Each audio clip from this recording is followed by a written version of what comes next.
Entry 6, date unknown. Don't know how long it's been, but me and Sam got away clean. Kept walking for a few days until we ran into some people. Tim and Jill were backpacking when all this went to shit, so they did okay. Sam, of course, babbled that I was in the military, and now they think I should be in charge. I was a fucking grunt who drove truck. I wasn't a CO or an NCO, and I don't want to be in charge. Too bad they didn't give me a choice. Hi, everybody. Yes, I played Skyrim on Tuesday, because I like fucking Skyrim, sue me. I'm hanging out with Phoenix today, so there's going to be random chatter about, well, fucking everything. Probably Yu-Gi-Oh! I'm just going to be honest with you, it's probably going to be Yu-Gi-Oh!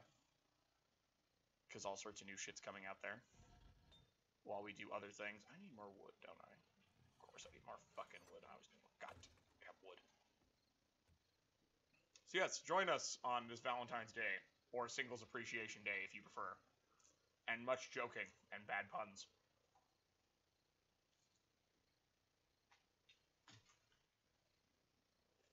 Alright, so who the fuck has a Link 3 4K? Jesus Christ. Requires fucking... Oh, Is Origin? Origin might be stopping over, apparently. I don't know. Yeah, Infinite Ignitions are coming out with that 4K Link 3. I think it requires their Exceed monsters too. I was going to say, you can't have a 4,000 attack Link 3 unless there's some wiggity shit going on.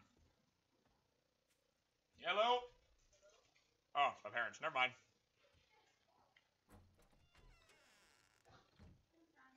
Don't use names. I'm streaming.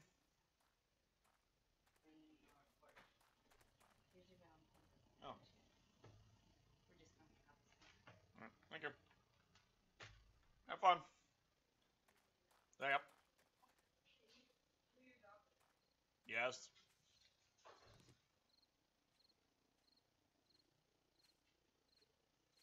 That is a push. I think that's a push. That's a push. Whatever. It's a push. Anyway, yeah, if you're putting Xyz into a Link 3, then I don't mind as much. It does take some going. I was gonna say, it's like, what's the most powerful fucking Link 4 we have? 3K? I think there might be a 3500. I don't think it's a 3500, actually. This is definitely them attempting to make a big boss monster for the The problem, and the issue they're running into is they're like, oh shit, we can't, Yeah, no, it requires... It's a Link 3 that requires actually 3 Xyz monsters. Wow. Like, they're just straight up specific on that one. No 3+, none of this other bullshit. 3 Xyz, done. Or Now, being fair here, 93. I say, being fair here, that's not hard, as it were.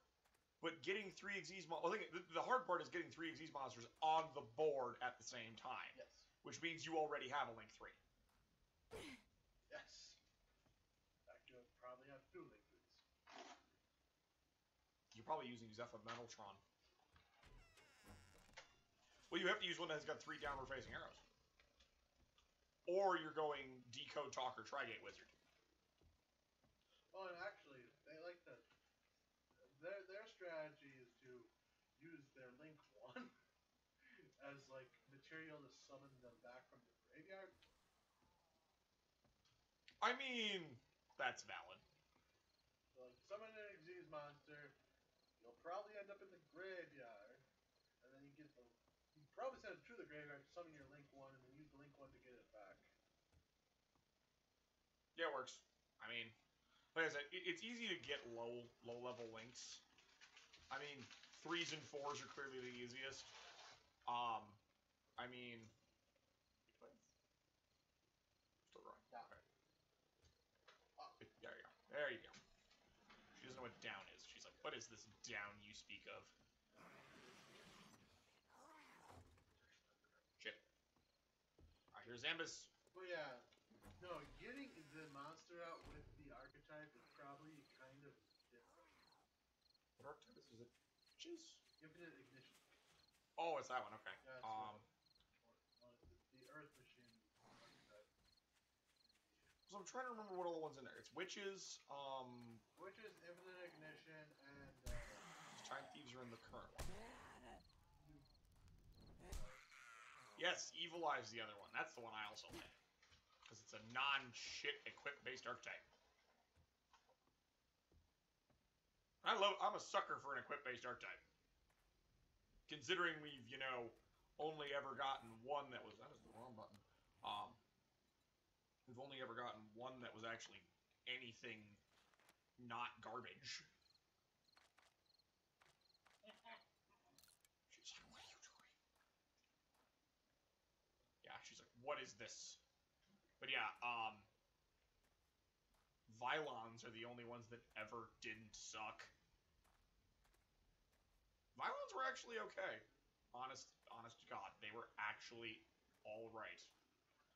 Not gonna win any fucking awards here or anything, but it's like, at the end of the day, they were passable. And considering how fucking difficult it is to actually make a decent fucking equip-based archetype, I mean, and that really is the problem. I mean, Noble Knights show great promise. They've solved one of the issues, at least, with themselves, is that they recur their equip cards, which is fucking necessary. Because that's probably the biggest problem equip-based archetypes have, is what happens when you don't have an equip card. Now, I prefer Evil Eye's approach. Evil Eye's approach is elegant and simplistic. It is quite literally, you don't care. Do you have it? Yes. Do you not have it? Fine. Because the solution is just so really simple. I get a bonus whether it's blown up or not. I just need to have it. Or have had it. I guess would be the other way of phrasing it.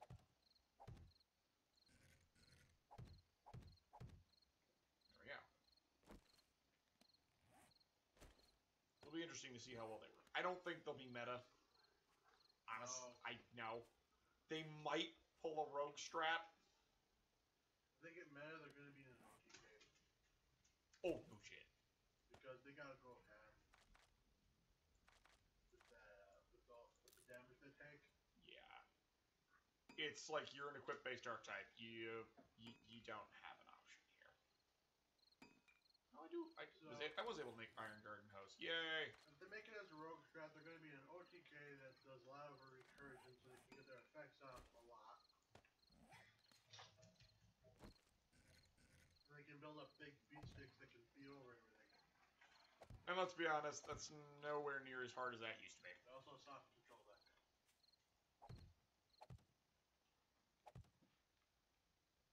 Why do I leave these stairs here? I should just get rid of these stairs. Delete the stairs. For Infinite Ignitions, though, we're going to be mostly content to use their Xyz monsters, because getting the big guy out is actually hard in archetype. Without a lot of recursion. I was saying, unless we're like talking fucking marauding captain shenanigans here.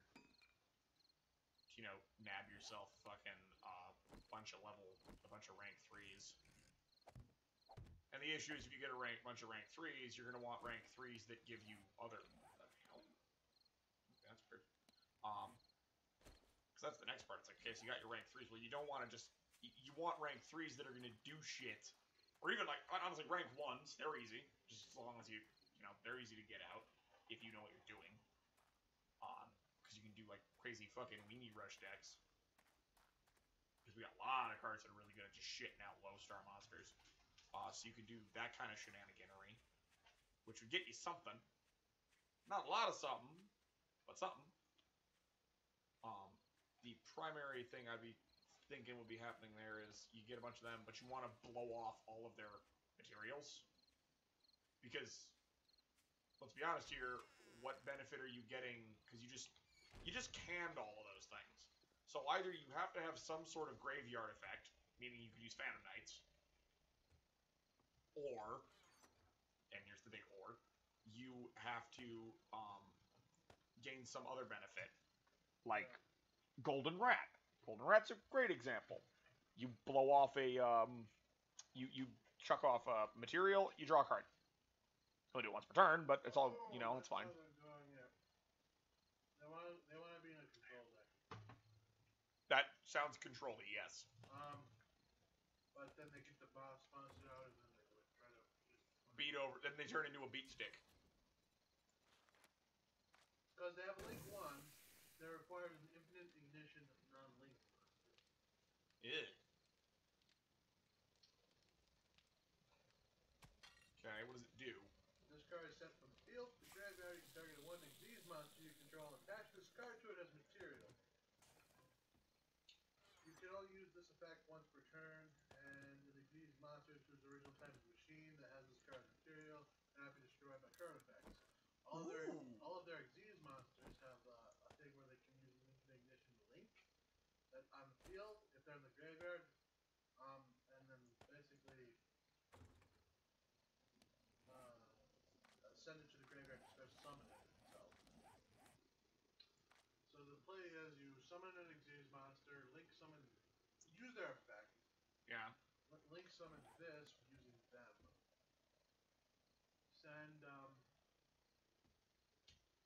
Send this to the graveyard to special summon the Xyz monster. Use this effect to attach itself to the Xyz monster, and then the thing's now indestructible and in defense mode.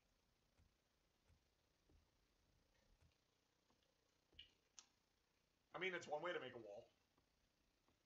And in your main monsters. Also, the bottom right arrow, so you can summon Xyz monster that way while you have this out. So you don't need to have like 3 copies of this to get the whole thing working. Yeah, that would get fucking old real quick.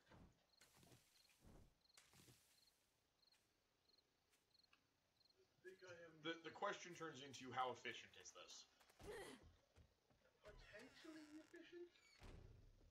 Get enough out of archetype cards thrown around in there, you might be able to pull get some Earth Machine supported. It's probably not going to be as fast as if you were using like a Warrior Engine or something. For being entirely fair is anything. I mean, the Warrior Engine is straight up one of the single most efficient and versatile engines. They give us Planet Engine. I think we should point out that the two engines work radically differently from one another. Yes, but at the same time, the Planet Engine works better. Which is why if they ever get the Planet Engine, Dark Warriors are completely gone. Well, I think the primary advantage that Dark Warriors have over the Planet Engine currently is that they just jive so well with dangers. They also have is old. Unlike planets. Well, and the thing is old, and Aroma's Rafi. They do different things because they're designed to do different fucking things. I mean, that's kind of the point. Aroma's Rafi summons plants. Yes. And then used for Link shenanigans. So it doesn't Isolde searches. I have Isolde, I just can't remember because I didn't really look at her.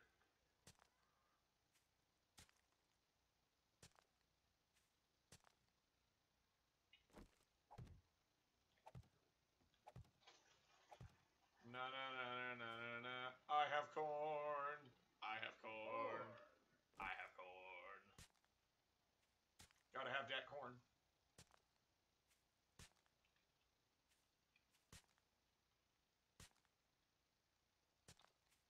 Yeah, I got a hoe last time, so it's like, let's get some farming shit going here. Okay, where's my blueberries?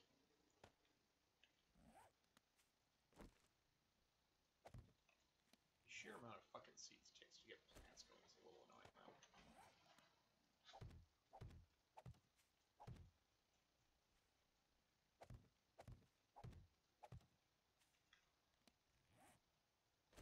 Yucca. I actually go through a lot of yucca. Like, holy shit, do I go through a lot of yucca.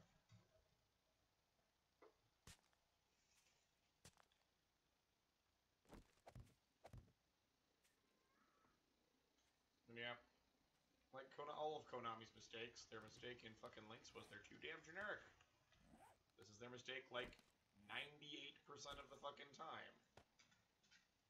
It's getting a little old. You think they'd learn?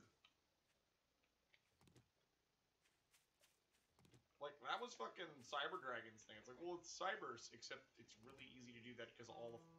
I just Decode Talker. Decode Talker, Link Spider. Whee! Or Trigate Wizard. Because they use Trigate Wizard fucking afterwards.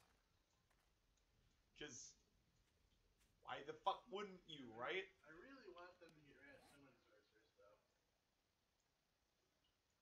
I mean, I like Summon Sorceress, but at the same time, I'm not fucking cheesing her out. I'm just... I'm using her for her intended purpose. Which is... you know... climb a link ladder. Yeah, that's the problem. It turns any Link 3 summon into a Link 4. Yes. Hilariously, and they got rid of the 3 worst ones.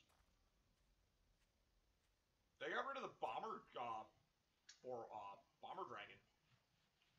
The only one left is Topicological Gumbler Dragon, I think. And the Boral Swords. The Borals are still around. We've lost a lot of fucking 4s. It's a weird time. I see you, you son of a bitch. Come down here. Come on, bitch. Come on. I got a fucking club. Let's do this. Dick. Yeah, they banned the, I'm glad I didn't grab a rank 4. Frankly, I'm probably just gonna grab the Griffin. Because the Griffin's good. It's like, why would I not want the Griffin? Like, it's one of those things where you ask me. Gumblar is banned. Oh, it is Gumblar. Okay. Yeah, they banned that one. Gumblar Dragon. I thought Topicological, or Topological Bomber Dragon was also banned. No. Oh no, is he limited? That might have been what they did. He's Link, right? Yeah. He is completely free. No limits. Oh no, it was just Gumblar. He was a big one. So. Yeah, because nobody cares about Boral Sword and Borload. They're like... they had them for, stuff. Yeah. Those two are generally fine just because they're not massive play extenders or anything. They're just kind of there.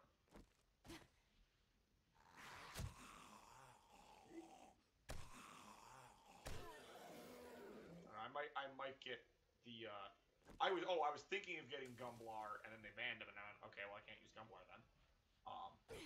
And I don't want to use Bomber. Zeef recommended I get Bomber, but I'm like, I don't really want to use Bomber. Largely because I don't like Bomber. No, I was on his live stream. I throw super chats in periodically. That's how I support people I watch frequently. If they do live streams, I just throw them, $5. It's much the same. It's what I do to Skull. So here you go, Skull. Have $5 in a question. Because then, and I usually throw more than that, so it's like I'm supporting them on Patreon at that point. I mean, yes, Google gets their fucking pound of flesh, but at the same time, it's like I give them more money. And then there's Jessie's live streams where I give her plenty of fucking cash. Because she's poor and starving. Because she lives in fucking California. I understand why. She doesn't have a fucking choice if she wants to go in fucking acting, but it's like, God. It sucks.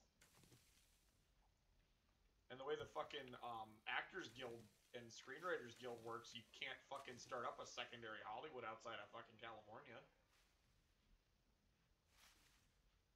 Which, frankly, right there is something I got a fucking serious problem. Like, well, it's not a monopoly. I'm like, it kind of is.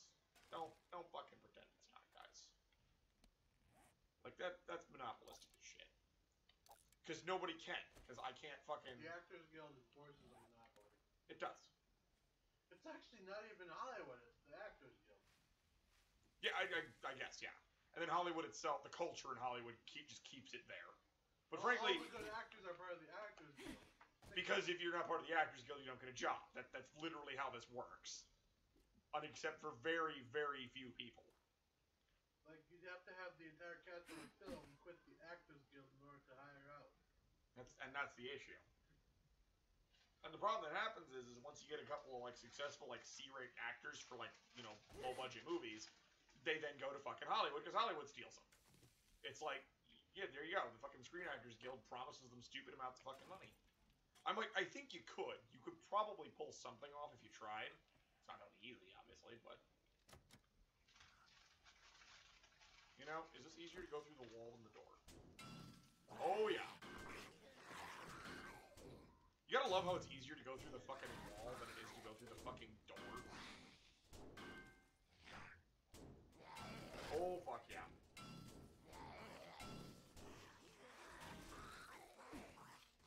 Let's dance, bitch. Boom! Okay, I do love the addition of power attacks. Bitch tits. In the face. Suck it. Suck it. Suck it. Suck it. Okay. Am I alright? I'm alright. Okay.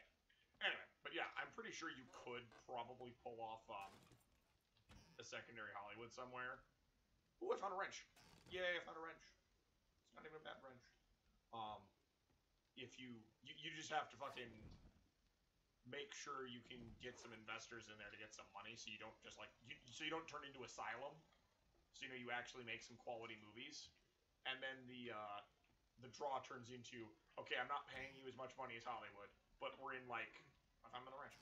But we're in like, let's say we're in like Michigan, just to throw a fucking state out there. It's cheap as shit to live here. Your budget's gonna be nothing, and you get top billing out here. That turns into your bargaining chip. We don't pay you as much. Yeah, we don't pay you as much, but you have creative freedom. That would be your. Hey, that'd be the point you could argue. Hollywood does have a contender, and they like to make sure people don't think that it's an actual contender. Bollywood. Bollywood has its own problems, though. Yeah. Largely the fact that it's in India. Hey. That gives them a lot of advantages, though. Like, they have a fucking huge pool of talent to draw from. And I'm not even like shitting on the fact that it's in India. My primary complaint that it's in India is the fact that there's all sorts of other issues pertaining to being in India than being in India. Largely social issues and shit. There's just stuff you have to put up with. And if you're fine with that, go work in Bollywood. But the other thing is that Bollywood doesn't necessarily make English movies, so that's kind of... They do. And they make... honestly, in a way, they sub most of theirs, which is smart on their part, because it just increases the audience. But, I mean, frankly, I think Hollywood's biggest threat outside of fucking Bollywood is probably, there's a couple of really big film companies in France. It's Europe. Not Germany specifically, because Germany people fucking use, they use movies for a fucking tax shelter in Germany. Fucking retarded. Thank you, German laws. This is supposed to help spur on the, they made it like fucking tax-free or whatever, some shit. I can't remember. So what they do is they just literally put their money into a movie and then make sure it at least breaks even, and then they pull their money out later. It's fucking stupid. It's like, yeah, Germany, you didn't do shit to help your movie-making industry. All you did is fucking give a goddamn tax shelter for rich people. Or semi-wealthy people, even. It's like, are you fucking serious? Ooh, I found a workbench. Oh, it's destroyed, damn it. It's like Wyoming. I don't know why Wyoming is that way. Like, I legitimately cannot figure out why Wyoming is like that. Confuses the fuck out of me. It's like Wyoming, it's full of fucking rich jackasses, and then people who don't get paid a lot. Like, okay, that second part I get. You are, quite frankly, in the middle of nowhere. And that's fine. I got no problem being in the middle of nowhere. But Iowa's in the middle of nowhere. Nebraska's the middle of fucking nowhere. Kansas is really the middle of goddamn nowhere. And they don't have this problem. So why the fuck does Wyoming have this problem? I mean, I understand the roads to an extent dick with it, but at the same time, you're kind of just looking at it going, how? Yeah, but this state's actually pretty, actually not the middle of the country. Fucking the Dakotas aren't really anything. I mean, even post-oil boom, they're just kind of there. They got pretty low fucking populations, too. But at the same time, it's like, they don't... It's such a weird and specific problem. We have a pretty famous football team. Oh yeah, Wisconsin's fucking... International ports. Or nationwide roads to international ports, like up in the UP. Yep. And Green Bay is an international port. I always forget that, but it is. I know, Great Lakes are international. I think Milwaukee is too. Probably. Milwaukee's is big. I'm pretty sure Manitowoc's I don't think is quite big enough, but it's fairly large. I don't think Milwaukee closes in the winter. Like Green Bay. Yeah, Green Bay, it depends on the winter, but generally speaking, they close. Generally. Not always, but usually. Again, depending on the weather. But Green Bay looks like an international port because you get over there and you're like, holy shit, there's cranes everywhere. You get to Milwaukee, this isn't an international. Oh, never mind, there it is, I found it. I found the docks. That's because you got piles of city in the way. There's a lot of stuff in between you and it. But it's like it's fucking crazy, really, if we're being fucking perfectly honest here. It's insane. And honestly, Wisconsin has supported movies before. Public Enemy was filmed almost exclusively here. Apart from some set stuff, it was. Yeah, anything that was on a soundstage. Of course. Actually, I think some soundstage shit was here, actually. Yes. They did a lot of stuff here. Because it makes sense. Why fly back and fucking forth when you just be done? They only did some stuff in the actual... inside rooms are, like, if anything, were the only things they did in Hollywood. Yeah. Everything and even then, was Oshkosh. It was Oshkosh, and I think a couple parts of Milwaukee. They did some stuff in some fields in Wisconsin. Because again, hey, we need fields. Some farmer. Mine's right over there. Sweet, thanks. I mean, that's really the part I'm looking at here. I'm like, honestly, filming in Michigan or Wisconsin would be fantastic. Because, frankly, the farmers are going to go, well, what do I get out of it? Your name in the credits. Sweet! Of course, they paid out the nose to the actors, Gil. And that's the real fucking problem here. And honestly, that was almost exclusively for Johnny Depp, because he was the biggest dude in that entire fucking film. But the thing is, they had to have minimum X class of flight with X accommodations and all this stuff because it was outside the radius of Hollywood. Yep. And here's the thing. I don't actually think Johnny Depp gave a shit. He doesn't give a shit. He's not a man known for giving a shit. Because frankly, it's like, oh, he needs X amount of flight. It's like, you say that like I wasn't going to pay, like, I wasn't going to give them first class flight. Like, if I'm hiring a big name fucking actor, I think I can spring, I don't know, but I think I may be able to spring for first class flights. I'm not sure here, but if I'm hiring Johnny motherfucking Depp, I do believe I can accommodate him with first class flights. I'm not an expert here, but like those kind of restrictions are stupid. It's like, yeah, you need to give him a first class flight, and I'm just like, everyone in the Actors Guild gets that. Yeah, I'm just saying though, it's like, okay, I hired Johnny Depp. Or, here, I hired Liam Neeson. Are you implying I wouldn't give him fucking first-class flight? Or, I'm hiring an actor in general. The costs come in when the entire cast needs first-class flight, and then you gotta, like, pay for the entire plane. By the way, a private jet will not do unless it's, like, very specifically licensed. See, I don't know. That's some fucking bullshit right there. You know someone's getting a kickback for that one. But it's like, oh, this private jet won't work.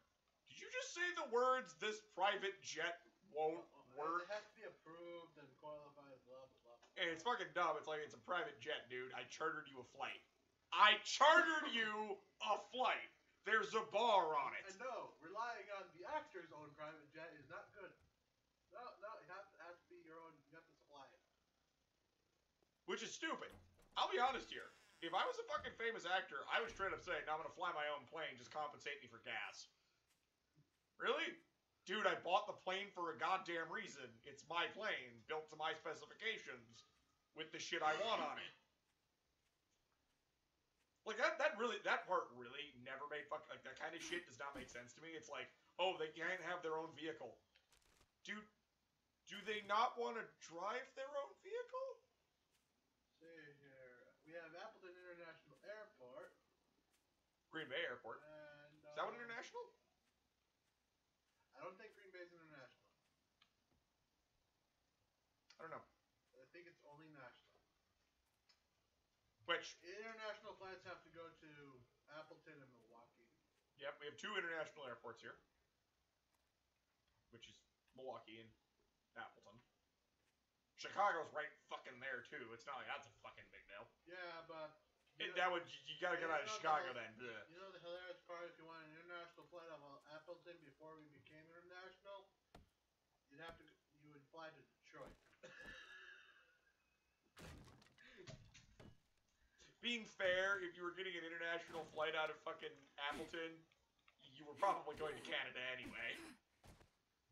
So why go down when you're just gonna go up? So, weirdly, I don't know why you wouldn't go to Minneapolis. Detroit has a bigger airport. That makes sense, I guess. Detroit is the biggest international hub in the country, I think. Is it JFK Airport? Not JFK. No, I'm trying to remember what the fuck's the one? Damn it, what's the one in New York? It's not JFK. Fuck, what is the one in New York? This is gonna drive me nuts now. Damn it.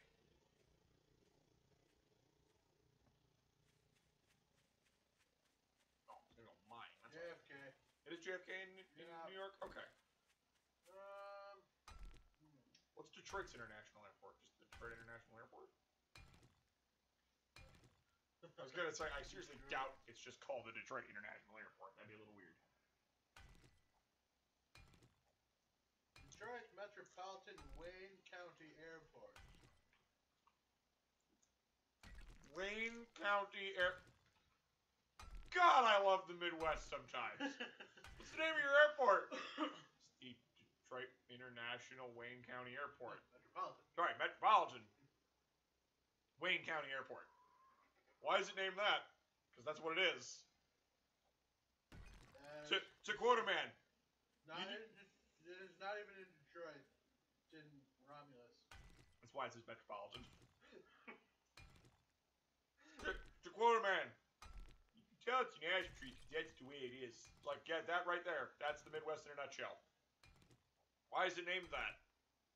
Because that's what it is, dumb fuck. Yeah, they're just under 5,000 acres. Damn. How's JFK? Probably similar. Oh, got a case of the munchies. Got a case of damn munchies. Damn rocket. I don't know.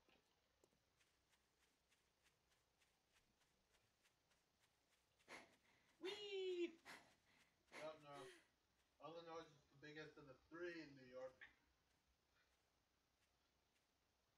I guess technically it's how do you technically determine what is the largest airport? It's like we could just go off a flat size, but that doesn't necessarily make it the biggest.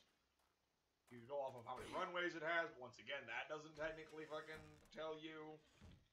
You go off the number of terminals.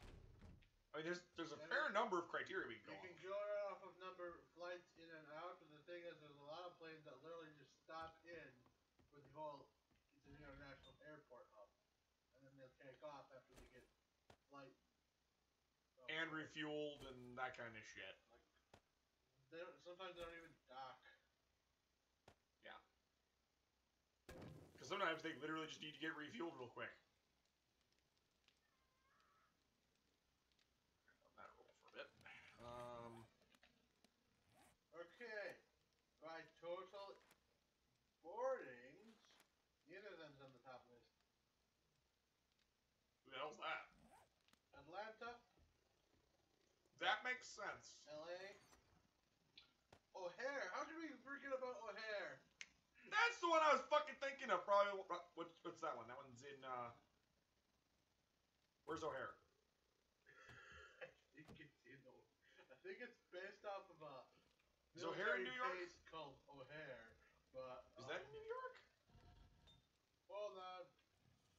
See, I think I might have actually been trying to think fucking O'Hare, and I just couldn't remember for some idiotic reason. Internet, Chicago. That's Chicago.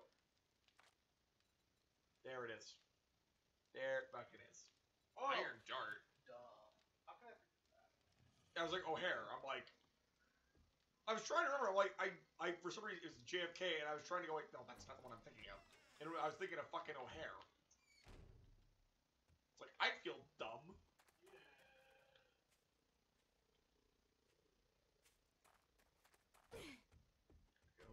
Let's go look at mushrooms, man.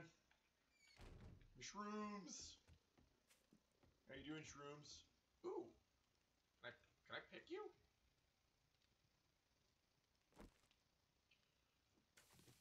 Woo! Mushrooms! Dude, I got shrooms. JFK is 6. Okay. Neat. Okay, how many mushroom seeds can I make? Wow! Wow! Okay, do you want to know how many fucking mushrooms do you want to know what? Phoenix, you have to max out your fucking seed skill in order to get positive numbers of fucking mushrooms. Farming is fundamentally broken. Seriously, farming is broken now. It doesn't work. Because I have to find fucking seeds somewhere. Wait. Wait a minute. Phoenix, I retract my last statement. When I harvested it when I whacked it, the plant didn't go away. Okay. I redact the statement. Refarmable shrooms. They've made it not stupid. Otherwise, I'm gonna check the corn real quick though. But I'm like, otherwise, because mushrooms take 4 mushrooms and a clay in order to get your spores, for planting. And I went, I need to max out farming in order to actually get a positive number of mushrooms. That's retarded. And then I, realized, wait a minute, no I don't, because they don't go away. Which is fine, because that just means I have to go through 2 growing cycles in order to get another fucking seed. And I'm like, wait, I can live with that. Now, I hope the corn, the yucca, and everything else do that, because that would be fucking fantastic. My dog is attacking my mouse while I'm trying to eat popcorn. It's fine. I dropped a piece of popcorn. She's like, aha, it's mine. Okay, Detroit has definitely gone down in popularity. Well, that's because, and no offense to the people of Michigan, you are a wonderful state who I greatly respect and mostly pity. Detroit sucks now. Hey, it's getting back. They're literally slowly carving out and taming the metropolitan wasteland. They're figuring something out. They're reclaiming the metropolitan wasteland because that's what it is. I mean, and this is actually the thing here. I remember an article years ago where they were talking about, it was, fuck, I was back in high school yet when that happened. So we're talking fucking 10 years ago here. So back when the whole fucking, the entire auto industry just died. Okay, and the only one left basically functioning by itself was Ford, because Ford decided, fuck you, I'm not taking your money. Much respect to Ford for that one. I love their solution, just cut frames. Anyway, they didn't take the government's money and did their own thing, and of course this doesn't solve the inherent issue fucking Detroit had. Detroit had a great many goddamn problems. But what happened there is that someone was talking about it, and they're going, yeah, well, Detroit might have issues. They're talking about an immigrant moved in there, and he opened up a deli. Because it cost nothing for him to do so. Or basically nothing. Because the banks in Detroit were like, wait, this dude wants to open a business. Give him money! What's the interest? Like nothing! Just fucking give it to him! For fuck's sake! We need a business! What's the interest? Fuck it, 2%! I don't give a fuck! Give him like a 20-year loan! I don't give a shit! Not to mention he's paying rock bottom prices for a storefront that nobody wants. That was the other thing. He just bought an old, there it is. He bought a fucking cheap building. He got it up there. And you're like, well, who's gonna... Like, he just had a fairly common sense business plan. It's like, yeah, I'm here. There's a factory that still works right over there. They get let out for lunch. They can come here. There's plenty of other people who live in the area yet. And that's basically what Detroit turned into. Little just hubs of functioning people. There are towns that are literally just slowly carving out Detroit. And that's really what was going on with him. He just kind of went, okay, well, I'll just do this. And then he proceeded to fucking make his little business. He made his little business there, and then he just went, okay, this is what I'm doing. Yeah. He did it. It seemed to go fine for him, and basically what he was just talking about is just chunks of Detroit were doing exactly what you're talking about. They just made little patches of civilization. That was basically a metropolitan wasteland that nobody lived in. Oh god, yeah. It was, I think Detroit had the highest number of fucking abandoned buildings for a while. And then then the city just went, okay, we can't do anything with these, so they just started ripping them down, and there was just vast stretches of fucking grasslands. Like, certain sections of Detroit had legitimate plains-scapes in them, and trees were growing. Marbled with roads. It was just roads randomly running through them. It was fucking weird as shit. And it was so random and inconsistent, too. You get like a patch where they like decided to, like, you know, these 3 blocks are going because they're fucking shot and the buildings are just gone. And then you have these buildings which, okay, they're still abandoned, but they're like they're intact, so we can... Sound. Go in my band. Yeah, they just sell them for fucking nothing because the city owns them. They're like, please buy them. Why? We just don't want to deal with them anymore. Please, for the love of God and all that is holy, just buy the damn thing. It's like, I can't blame them for it. It was just like, fuck. Yeah, Detroit got fucked. That's literally all there is to say. Detroit seems to be consistently 18th on the list of biggest on every single second list. What? Total passenger boardings, total passenger traffic, international passenger traffic, cargo, just like 18 across the board. So consistent. I mean, yay for consistency?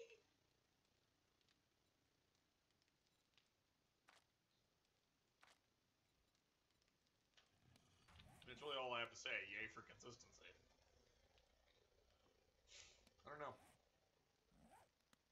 Like I said, I still feel so fucking bad for Detroit. Like, that is a city that did not deserve what fucking happened to it. Like, because, you know, you see shit like that and you go, well, this was clearly blatant mismanagement. In Detroit's case, it was just like, and it happened. What happened? It just happened. But how? I don't know, it just happened. The fuck?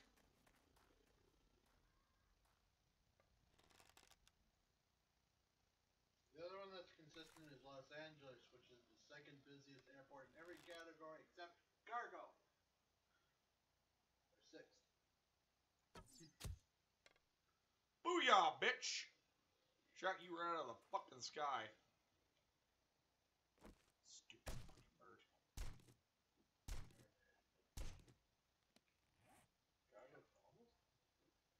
I mean, honestly, like, you know, I sit there like just entertaining thoughts while I'm at work, and I'm like, honestly, if I was going to fucking open up a, because I would love to go fucking make movies and shit. I would love to do that.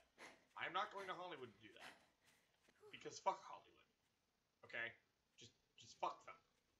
They're, by and large, uncreative. They're a bunch of hacks. And at this point, they just want to shove fucking politics down everyone's throat. And I'm like, do you want to know what I want to do? I just want to make an entertaining fucking movie. If there's some allegories in there, fine. Allegories are fine. Do you want to know why allegories are fine? Because you can ignore an allegory if you want. Yeah. If the allegory is done correctly, you can just ignore that fucker. Also, interpreting the allegory can go many ways. And that's the other side of it. Because as long as I keep my damn, like if I make something and I just say there's an allegory here, as long as I keep my damn mouth shut, they can sit there and fucking debate about it till the end of goddamn time. I'll just keep my mouth shut about it. It's just like, really, I don't want this. I just want to go make some fun movies. And I don't want to be sitting there fucking behind a suit having to ask for permission to make a movie. See, I hate that. Fucking executive meddling. And I'm not talking the executive producer, okay? The executive producer is there, and they, on some level, have some level of creative control too. Fine, I guess. At the same time, frankly, if I was going to set up something like this, I would straight up say there is a creative director. What are they? They are literally the person telling us what the creative direction of this movie is. That's it. Now, they may also be the executive producer or the director of the movie itself, but the chief creative director is literally the motherfucker sitting down saying, this is what the movie is going to do, this is how we are going to do it, now you guys go about doing that in whatever way you see fit. But they're the ones who are going to go this and this and this. Because, honestly, I look at, you know, you look at like Hollywood movies and you hear about the shit that's going on behind the scenes where it's like, yeah, the director and the executive producer aren't agreeing on the creative direction. And I went, you know, if you had a creative director, like, and that the creative director literally meant the person in charge of the creative decisions of the movie, you wouldn't have this problem. I mean, frankly, I think that's why What did the producer and the director do? The rest of the shit. The creative director guy would probably be one of them anyway. The point is one person is clearly the one in charge there, and that's delineated from word go. That's what I mean. The producer produces the film. Producers get you things. They get you props. They get you actors. They get you extras. They get you locations. They're like, but part of their job is being basically the acquisitions expert. They get you that kind of shit. And they're the ones who tell the director, no, you can't have that. Usually because we can't afford that. The director's job is primarily just, you literally direct the movie. So, 9 times out of 10, the director would be the creative director. Unless they're just like, no, I just want you here because you're really good at directing, you know, like, from a cinematographer. That's a pig. Awesome. I was literally looking for one of these.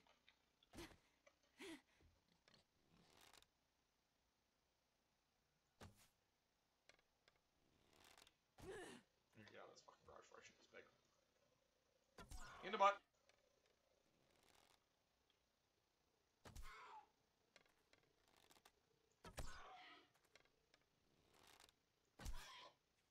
Please die, pig.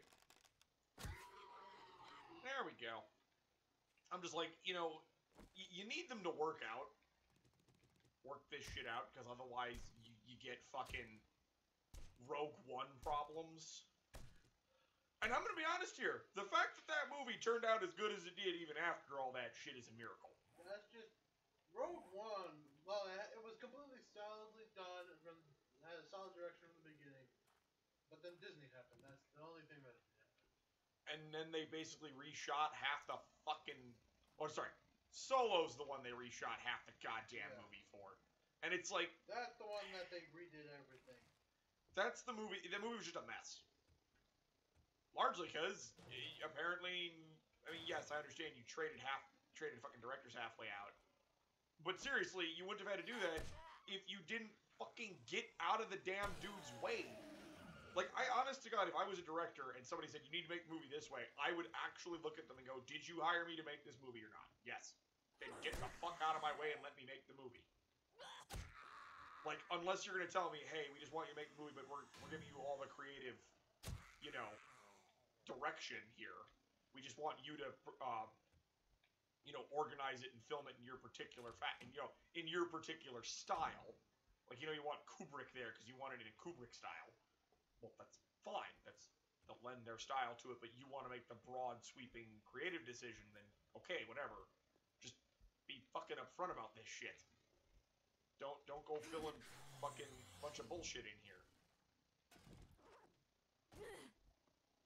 Honestly, I mean, Steven Spielberg's even said it. The man invented the fucking blockbuster, and he said, you can't keep doing blockbusters, guys. It doesn't work. It was not intended to be used that way. It was intended to literally to be what he did it for. Here is my occasional really big movie I make. Like E.T. E.T. was not supposed to be I make an E.T. every year. E.T. is literally I made E.T. Like literally, that's what the fucking point is.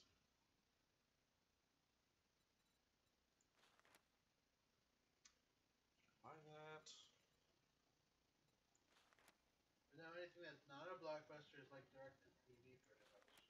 Which makes no fucking sense. Honestly. I'm gonna buy Human Factory. So you only have like legit blockbusters in the Academy Awards, though. And this is on it, and this is something that it makes no fucking sense to me for a very simple reason. Okay? Now they're talking about blockbusters and shit. I'm going, it's like they need them to make, frankly, obnoxious sums of cash where they don't care about them. And I'm like, why are you people not looking at how much money you made for how much effort had to go into this film? My go-to example, Friday the 13th, the 2008? 2009. 2009. That's when it came out. Okay? Good movie. Thoroughly enjoyed it. I own it. Great film. Hilariously, I saw it on Valentine's Day with my girlfriend at the time. That was some fun fucking shit. Because we were the only ones in the theater. We were the only ones in the theater, so I got to sit there and make commentary, and she gave me shit for a long time over some random commentary I made in there. Largely because there was a woman's water skiing topless, and I'm like, she's gonna wipe out, and that's gonna fucking hurt. She's like, why isn't she wearing a life jacket? It's gonna fucking hurt when she wipes out. And she goes, he is the only man I've ever seen not fixate on boobs. And my defense, of course, always was, yes, because I know horror movies, she's gonna wipe out, and it's gonna hurt like a bitch when you wipe out topless. It's like, I know what's gonna happen here. And of course I was right, it totally did happen. But the point was, it's like, we saw the movie. Great movie. That movie cost like $1 million to make. That's it. Cost like $1 million. And I think it's because they actually had a couple of higher name actors in it. They had Sam from Supernatural in there. Can't remember what his name was. Name is. They had another actress who's like a B-rate actress. She's reasonably well known. Like, you know her face, you don't know her type of a situation. And I'm just like, okay. The movie made, I think, $12 or $15 million. I'm just like, okay. Right here, motherfuckers. Oh, we're doing it in this house, okay. Oh, we should get back to base. It's starting to get dark. Alright. But that's the kind of shit I talk about, where it's like, why are we gonna sit here and make fucking all these expensive ass, this movie cost like $500 million. Okay? Or I could make a decent movie for like 10. But it's not gonna make $1 billion. it also doesn't need to make $1 billion. Also, it totally could make $1 billion, and then fuck you, look at how much money I made. Like, let's be honest, if you make a really good horror film, like you make a really good horror film that costs you $1 million, you could probably hit 30, 40 million on that. You made 20 times what you spent on it, because you got to assume you got to make at least double because of, advertising and shit. It's meant to be so easy to make a horror film in Wisconsin. That's what I said. I'm like, I want to make slasher films. Well, slasher films are dead. Are you kidding me? Well-made slasher films do really well. They only made 20 million at the box office. They also only cost like $2 million to make, dumb fuck. And they were filmed in like 7 months. Hey, fuck you. You can churn those fuckers out. Now, you don't want to do that, because then you saturate your market, and that's fucking stupid. But it's like, if you want to make a horror movie, just any horror movie, make a decent horror movie. And when I say a decent horror movie, it's not a fucking gore fest, and it's not a goddamn jump scare fest. Like, make a decent horror film with good tension and shit. The best part about those, you don't even need flashy effects. If you do it right, you can do them even cheaper. You can, completely ignore computer effects. It's insane. Not to mention, if you feel in Wisconsin, you can use a trope that's not used enough in horror. The environment. Cold. They don't use the environment enough. I completely agree with you. 100 fucking %. Because it just adds more dynamics to the situation. I mean, you get the occasional fucking environmental-based thing in there, but at the same time, it's like, you guys aren't using this enough. This is a horribly underutilized fucking trope But here. when they use the environment, it's like the centerpiece. And then you're just having an environmental... Now it's man versus environment. Not that I have a problem with man versus environment, but... And those so often just go into, disaster films and stuff like that.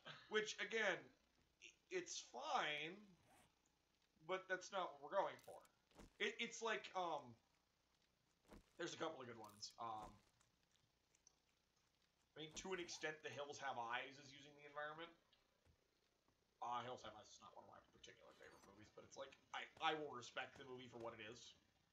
It's a perfectly fine film for what it is. I haven't seen... I saw the original, and the original's creepy as shit. I mean, they're out in the desert. It's like, there you go. There's some nice fucking usage of the environment. Ravenous. Ravenous is a fantastic fucking movie. I love that movie. It's so fucking underrated. I'm like, this movie didn't do well critically or at the box office. And I'm just... Me and Origin watched the movie, and I'm like, I think I just watched the perfect horror film.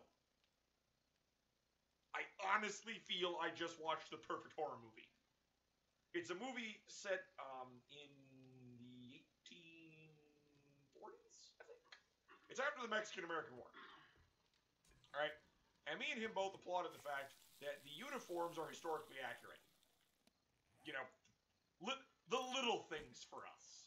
I love the fact that all the uniforms and their guns and shit are accurate. Thank you. I love those little things that you do to make this movie better. Alright, the movie is quite literally about a troop of dudes who are at a small fort out in Washington, I think? They're out in the middle of bumfuck nowhere, and the movie is about the Wendigo. Now here's the thing. Cannibalism is featured heavily in this movie, and it is hinted at that it very much has... that there's supernatural shit going on, but at the same time, the movie's never blatant about it. So the entire time, you're sitting there going, okay, is actual supernatural shit going on, or are these guys just a bunch of insane cannibals? That is a legitimate question you ask yourself the entirety of that movie. And I love that. There's almost no jump scares. The movie relies primarily upon the actor's ability to carry the scene. And they've got the guy from SGU, the snobby scientist. Oh, yeah, he's good. Oh, he's good. Oh my, he plays the crazy Wendigo in there. He's the bad guy in the movie. the dude's just fucking phenomenal. And it's like, this movie didn't break even at the box office. And me and Orja just stared at it and went, how? How did this movie not make money? And the only thing we could guess is that it just came out at the wrong time. Because I'm like, this movie's amazing. This movie's fucking phenomenal. How is this movie not kicking ass? Because it's like, it's got great tension. The atmosphere is fantastic. All the actors do an excellent job in carrying the scenes they're in. I mean, okay, the main character's a little but I'm like, the actor, I think, does a fine job. And really, the movie's creepy as fuck. Like it should be. Oh, fuck you, you jackasses. Breaking my fucking doors. Want some nasty stuff you can do in Wisconsin you can't do in Hollywood? Lighthouse horror? Not spending shit tons of cash. They will spend shit tons of cash just for like... Just to replicate shit that's native elsewhere, so they don't film on scene anymore. Oh god, there's a fucking hazmat team in here. What the fuck? Yeah, set up like, say, wait for a nice cold day, doesn't even have to have actual snow on it. Buy a snow machine for $5,000. Or rent one for fucking cheap as shit. Yeah, no, just buy it for $5,000. You have it. It's an investment for future films. Good point. Good point. And then supply it with water and electricity. And you have yourself a snowscape. Get a giant fan for blowing snow. Wait for the night. You don't have to fake clouds and shit. To put this in fucking perspective. Alright. The Thing. The second one that they came out with recently. It? Not It. The Thing. It was an old Kurt Russell movie. Alright. It was set in Antarctica. I think they filmed it up in Alaska when they did it. Good movie, by the way. Another movie that tries to avoid jump scares. It falls into them to an extent, but it's generally just a bleak, creepy-ass movie. And I fucking adore it for what it is. Because it's a solid fucking film. And Kurt Russell does a fucking phenomenal job. Because it's Kurt fucking Russell here. Let's not lie to ourselves. The man's good at what he does. Anyway. So, the whole thing there is that they made another one. In order to make them look cold in the soundstage, they got a fuck ton of dry ice and then just fucking, sat there and fucking made it freezing. And I'm just like, really, guys? That was what you did? Just get a snow machine on a cold day. Set up some trailers, some nice warm trailers and stuff to take the actors out of the cold very often to make sure they stay warm. Yep. Like for every 5-10 minutes of shooting, give them like a half hour in the trailer or something. I don't know it'll take long, but depending on what their costumes and shit are. Like if they're actually dressed warmly, well then even then you're gonna want to let them out of the cold and let them take off their costumes. It's like, You've only to get the sweat off. At least like once an hour, go hang out there for 10-15 fucking minutes, just... Depends on the temperature, depends on the costume, but... It depends on a great many things, but it's like, just give them a break. Besides, it's not like you're gonna fucking need all of them at the same time anyway. Yeah. Just do your various shots.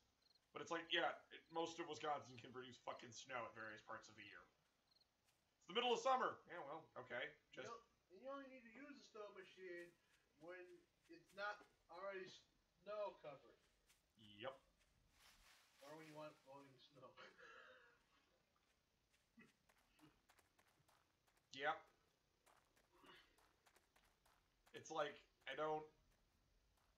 don't seem to film on fucking scene very often anymore. I know they do, but at the same time, they just seem to go, we'll just CGI the fucking forest. And I'm like, but we can tell.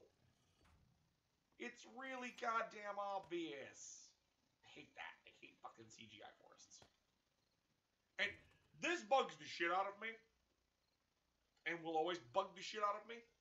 I'm gonna go run through a forest. Why do all of your forests look like fucking Northern California?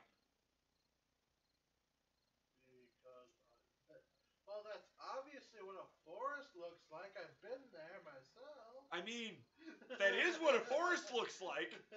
But the problem is, Northern California has a rather distinct... here's the problem. They don't go to Northern California that's deciduous. They go to, like, the fucking redwoods. And it's like... It's either pine trees only, which, fine, but it's a very specific type. The thing is, when I'm seeing them run through forests, I'm like, this looks so much like California. This is where I will give movies that are generally, like, actual good westerns credit. They generally go to Wyoming, or Montana, or Nevada, or Utah, and then they go roam around out there. And I'm like, thank you. Stop trying to fucking sell me. Like, it bugs the shit out of me when they go and, like, hey, we're gonna go fucking... We're in Arizona.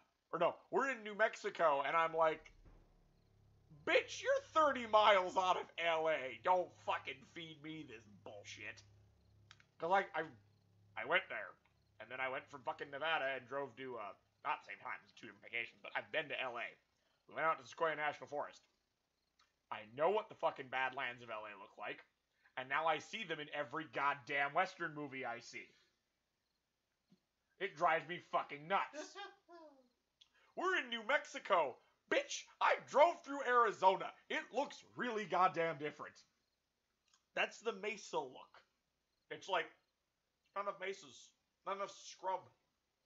Bitch, this is not Arizona. And you don't have an excuse. Arizona's right there. It's right next door. Drives me fucking nuts. When they say they're in Nevada, I'm like, Nevada's literally on the other side of the mountains. There's no reason not to be there. Wisconsin honestly has a much better forest for horror, though. It does. Because that's the thing about most of the Californian ones. When they're doing filming, there's no underbrush. Ironically, because the rest of California is all underbrush because their retarded DNR does not do controlled burns. For some reason. Don't ask me why. I don't know. But they don't do controlled burns. And then they wonder why half their state starts on fire.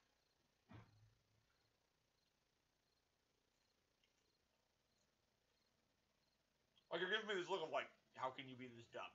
Like how are they this stupid? I don't know. California's decisions on a great many things makes my brain hurt. We're gonna not do controlled burns. What? Why? What possible fucking reason? The only explanation I have ever heard that ever makes fucking any amount of sense is the fact that they're like, well, it's a lot of private land and they can't get them to do it. And I went, well, California doesn't have any problems passing laws for a billion other fucking things, so I don't see why they'd have a problem passing a law for that. Whatever. It's just yet another reason why I will never live in California. Because those rich-ass people that own that land are the ones paying politicians to get elected. It's not like it's hard to do a controlled burn. All you would have to do is let the DNR come in and do it. That's it. That's all you gotta do. It's not hard. I mean, we in Wisconsin do it ourselves, but that's because... You got that government people coming on your own private property? See, that's our thinking. Fuck that shit. You can only have government people coming in the private property of poor people. And then there's our poor ass's thoughts on that. Excuse the fuck me. Sorry, excuse the fuck you. Can't have the government coming on my property. Fuck you. If you fucker, are you gonna do your own controlled burn? No. Then guess what, motherfucker? It's not even like it's fucking difficult. And that's the thing. It's like, I'm generally not one for fucking saying, hey, the government needs to pass this law. I usually avoid that as my go-to reaction. But when it comes to a statewide problem of your state starting on fire every other fucking year, I think you need to do something about that. I don't know. Just my personal thought process here. Maybe, just fucking maybe, you need to, like, pass some sort of underbrush ordinance or fucking something.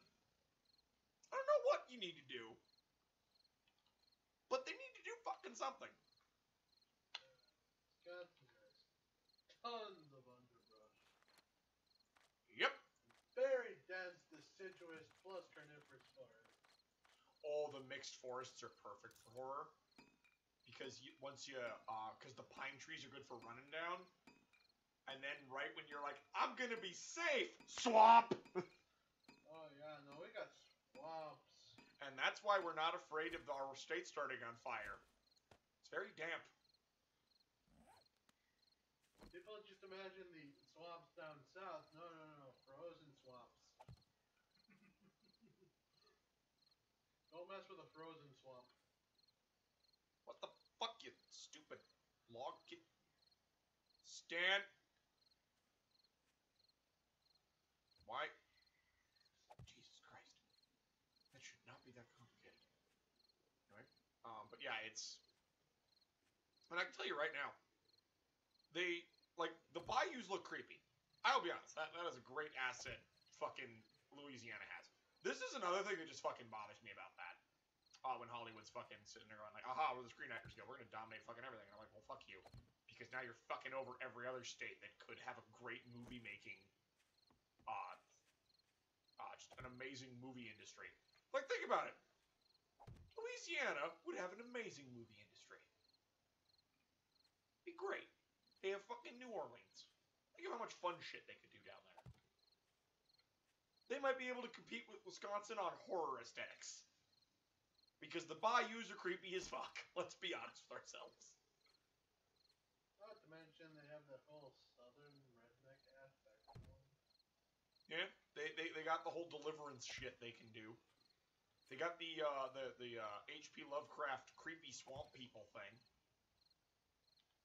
We can also do Lovecraftian stuff, but ours just looks different. Yeah.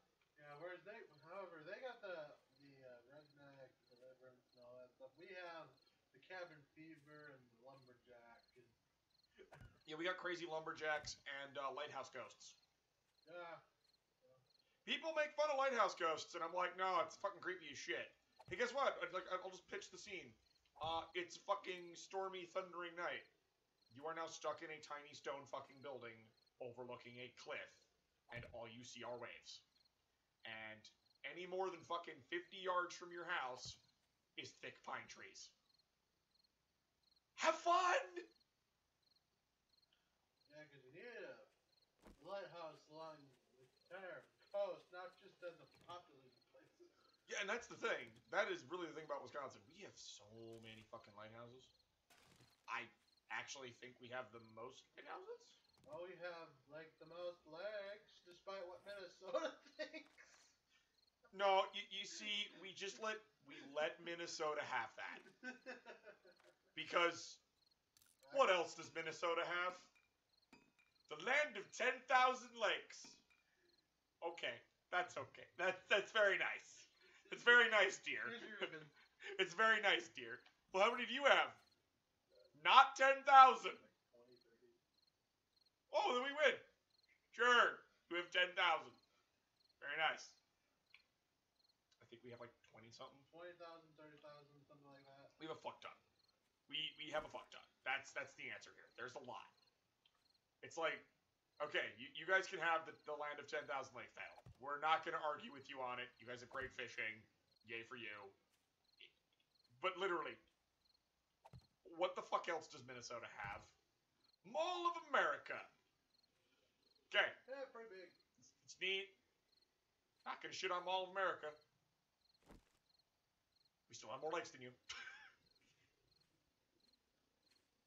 But yeah, it's like fucking Wisconsin would have the wonder. I'm almost positive we have the most lighthouses. Largely because if you look at our coast, it's not straight.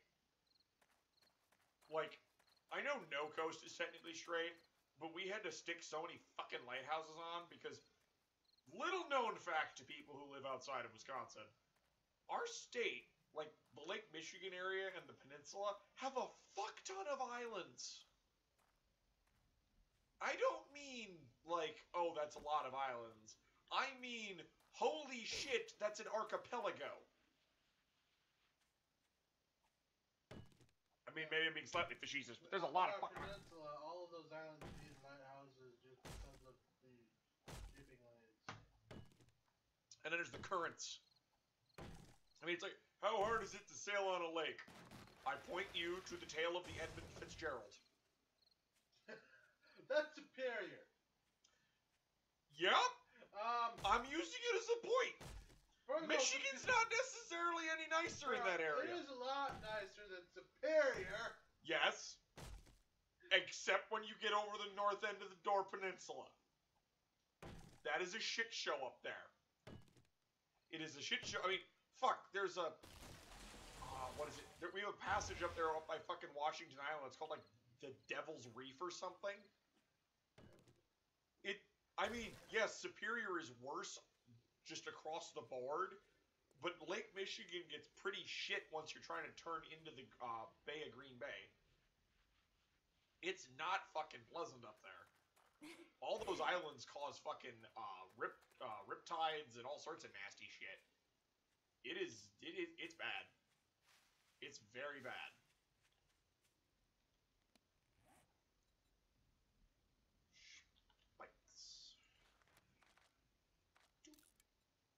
And that's really the fucking problem. It's just, it's so fucking nasty up there.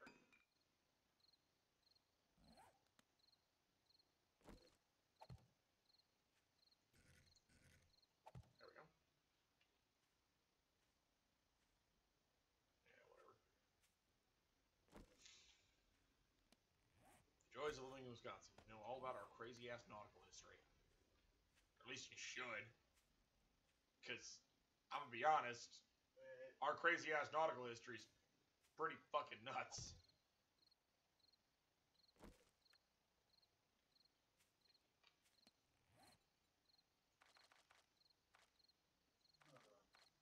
What? I'm just looking. We got like, I don't know, 30-something lighthouses. Yeah, we have a lot. I'm almost positive we have some sort of record. I don't think we have a record for lighthouses, but... Maybe it's like my number of lighthouses per square mile or something. I mean, I can see that. Because it's not like they're fucking spread out.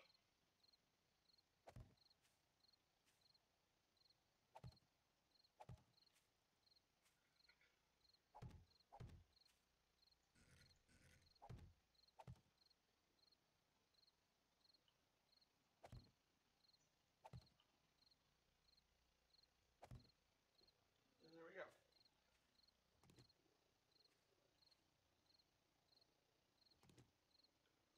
Oh, wow. There are lighthouses in here that, like, they don't have the coordinates for, even though they know exactly where they are.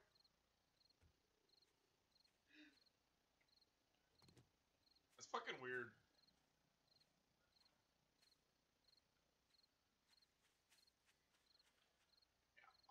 Okay, maybe we don't have a record, but I know Wisconsin has a fucking buttload of, like, you said 30 of them. We have a lot. That's a lot. And the funny thing is most of them are in the Bay. Like, they're not actually on, like, the big coast we have of Michigan, where most people think they are. No! The motherfuckers are all sitting there in between the peninsula.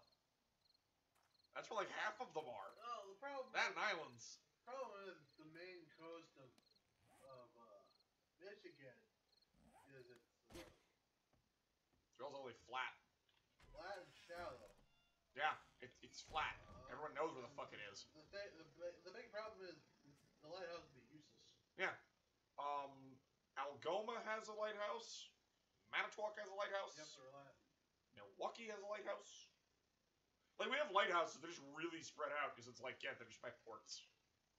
And otherwise the rule was, just stay out. Stay out, and then sail back in when you see the light. Yeah, that's why we use, like, buoy markers in the lake, mainly. Yeah. Because it's just more efficient. Always did. Because, like, a lot of time, by the time you get close enough for the lighthouse to warn you, you're already running aground on a lot of Michigan. Yeah. Then you get Superior. That motherfucker's a goddamn ocean at that point. Okay? I know we don't call Superior a sea. We should. That fucker's deep as shit. Looks like we got like 55 lighthouses. That's pretty good. Considering we are not on the ocean, that is a lot of goddamn lighthouses. Hold on, actually. Loud in Bailey's Harbor. Where's Bailey's Harbor? Good question. Door County. Yep. It's the peninsula. Yep. That's where most of them are going to be. Because they're all sitting on the inside. And on the other side, actually. They're on both sides. Because that side of Michigan's a little bit deeper. We got another good batch in Green Bay. Yep. Fossil Islands. No, old graybeard. The sound is not off. Can you hear me? You should be able to hear me. Can you? I'm not sure. Now I'm fucking concerned that this entire thing's had no sound on. Which makes no sense because my mic is plugged in. Can you hear me? Your mic's working. Oh, okay then.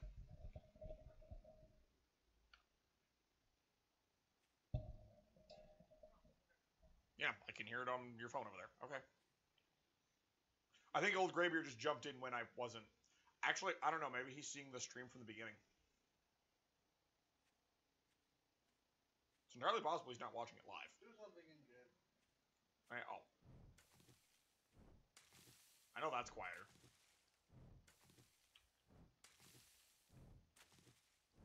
Okay, yeah.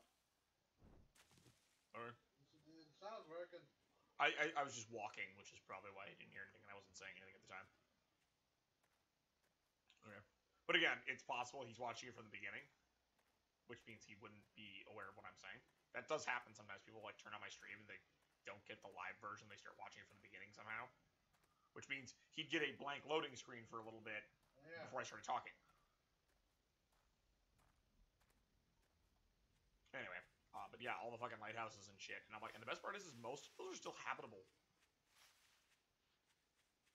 We have a lot of habitable lighthouses. Meaning you could film in them. Uh-oh, my laptop's dying. It's my chat detector. Not the laptop. Boop. There we go. Yeah, you can do so much good stuff.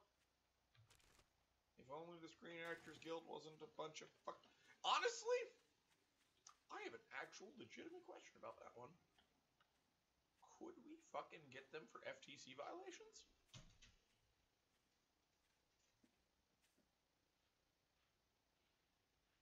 Because they're... You need somebody to sue them. I'm just saying. It's like, if we could theoretically pull that off. Like, let's just... Find somebody who is wronged by the Actors Guild and willing to sue them. That's the problem. It's an interdependent monopoly at this point. Well, no. What I mean is you don't have to sue them. I'm just saying we could like get an FTC investigation going. That requires the FTC's own initiative. Yeah, I'm just saying you can file a complaint at the very least. That one doesn't require a whole lot of effort on our part.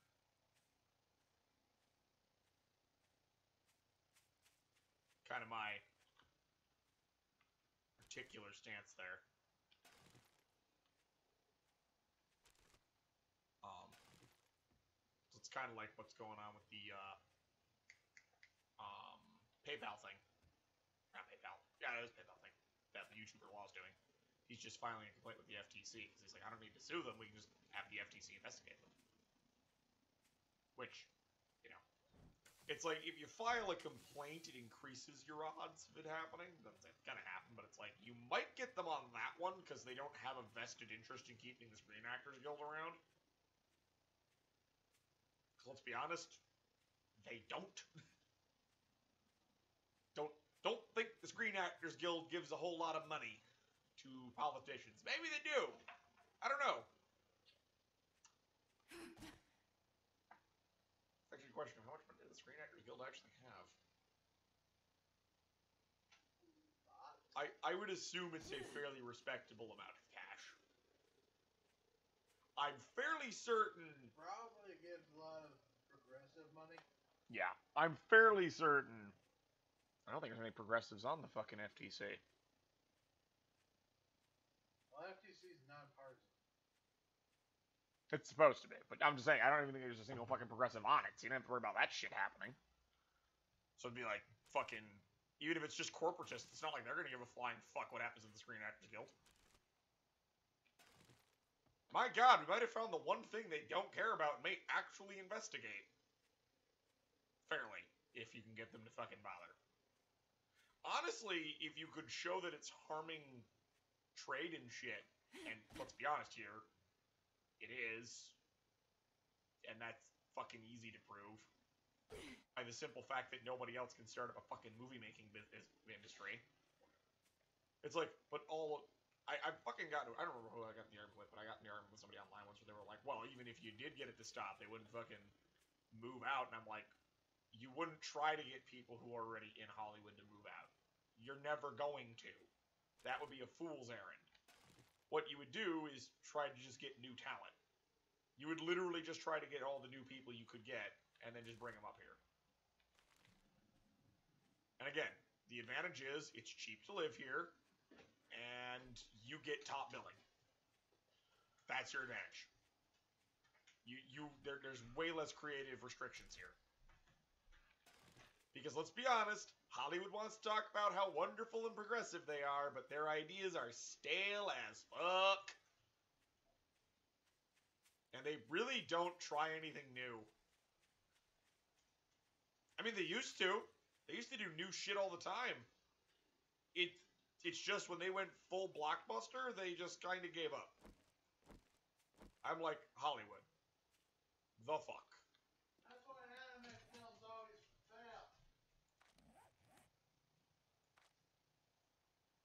Anything based off of an anime, they try to turn into a blockbuster.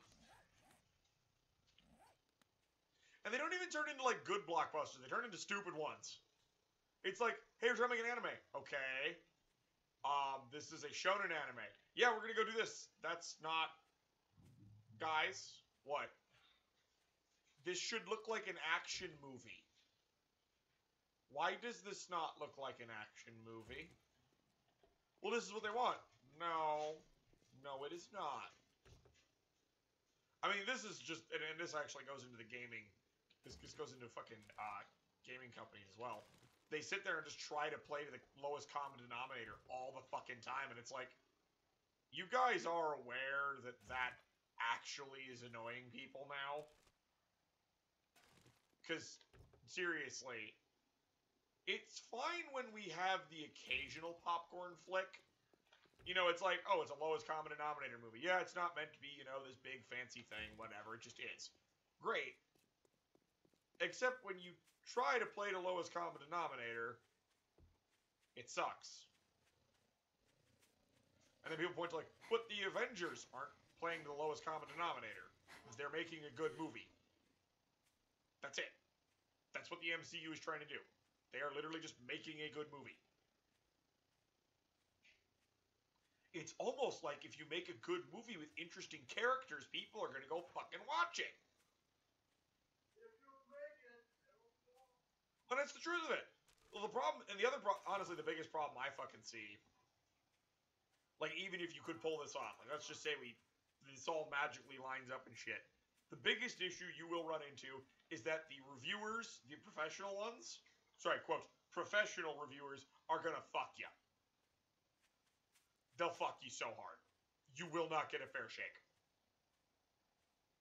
Which, frankly, in my mind, I would just ignore them. I wouldn't even try. What I would do is try to get nice with all the YouTube reviewers. And I don't mean that by, like, let's bribe the YouTube reviewers, because that'd be stupid. I just mean, though, when you go and have, you know, like, let's just say we're fucking having it in Wisconsin for shits and giggles. When we go to the fucking, you know, I don't know, the Where would we go for the fucking red carpet? We'd make up our own, frankly, but I'm just saying, it's like, what theater would we go to? That's our choice. Like, what's the biggest one in Wisconsin? Probably Marcus Theaters. No, I was thinking more like go to something like the PAC or something and plan.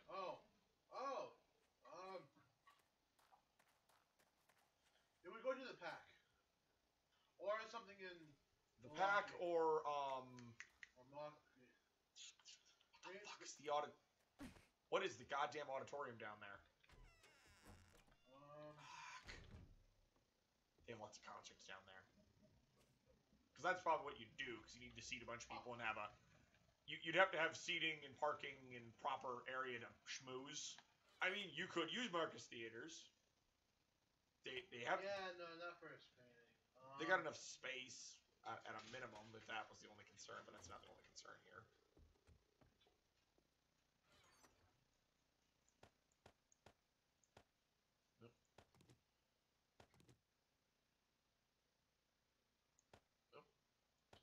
Miller High Life Theater? Yeah. That's not the one I'm thinking of, but that would qualify. I think that's the big one. There's a fucking auditorium down there. They have a lot of goddamn concerts, and it's driving me nuts now. Are you thinking of the Copen Garlock? No. Because Miller High Life is the big one. Milwaukee Community Center? No.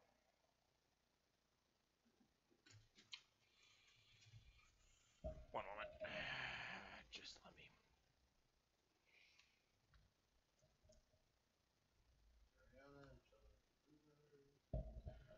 Looking it up. Milwaukee Concert Festival ticket gigs and tour dates. I mean, it probably would be the PAC, frankly, because PAC is a really nice fucking Probably Miller High Life. The Rave. Miramar Theater. No, Mill Creek. Alright, what do we got here? I'm literally just going down the fucking list here that they've got. They've just got concerts in Milwaukee. The Resch Center. You wouldn't go there, because that's not classy enough. It fits enough people, though. You could have it at Lambeau. That's classy. No. That would be very Wisconsin. Where's the movie premiere? Lambeau. Why? Because fuck you. Is Lambeau not good enough for you? Is it not good enough? Let's have this screening on the 1st of February. In Lambeau. How Wisconsin is this? Yes! You gotta wait till like February 20th because you gotta make sure the season's out. Right. I did not realize how many fucking... Jesus. Wait, maybe it's in Green Bay, the one I'm thinking of. Maybe the one in the, Yeah, I'm probably thinking of the one in Green Bay. There's a... It's attached to one of the schools up there. I went to go see John Cleese there. Honestly, it'd probably be the PAC. PAC's got really nice seats. It's got a really good auditorium. Apparently the sound's really good in there. Just all around, it's really good. It's even got a nice, like, walk-in schmoozing area. And, you know, you gotta have a schmoozing area. And frankly, the fact is that if we're just inviting YouTubers, it's like, well, you gotta invite all these reviewers. Why would I invite the professional jackass reviewers that are in the fucking print media? Yeah, that kid's... Like, why the fuck would I invite those assholes? We're inviting the YouTubers to this party. Go with the Pack in Appleton, because... First of all, you got an international airport there. It's conveniently located for everybody. There's bars everywhere. Bars, hotels. It's all right there. It's not Milwaukee. It's not Milwaukee. I mean, I shit on Milwaukee, but mostly because it's just poorly laid out. Better parking than Milwaukee. Yes. Milwaukee's primary issue is it is not very well laid out. Not saying Appleton's very well laid out either, but compared to Milwaukee, it's a fucking dream come true. Let me do some more hunting. We'll see if we can find a pig. But yeah, no, the fucking, that was my big thing. It's like if the goal here would be is that your whole point is we're not Hollywood. That would literally be one of your bigger selling points. We're not Hollywood. And it's like, why would I go try to talk to the fucking Hollywood reviewers? You know, the people who fuck over movies just because they don't fit for certain fucking criteria? Like, my god, The Last Jedi was amazing. What? Like, what? From a technical standpoint, sure. I'll give you that. From a technical standpoint, good movie. Every other standpoint, no. The acting wasn't even that good. Unless you're Mark Hamill.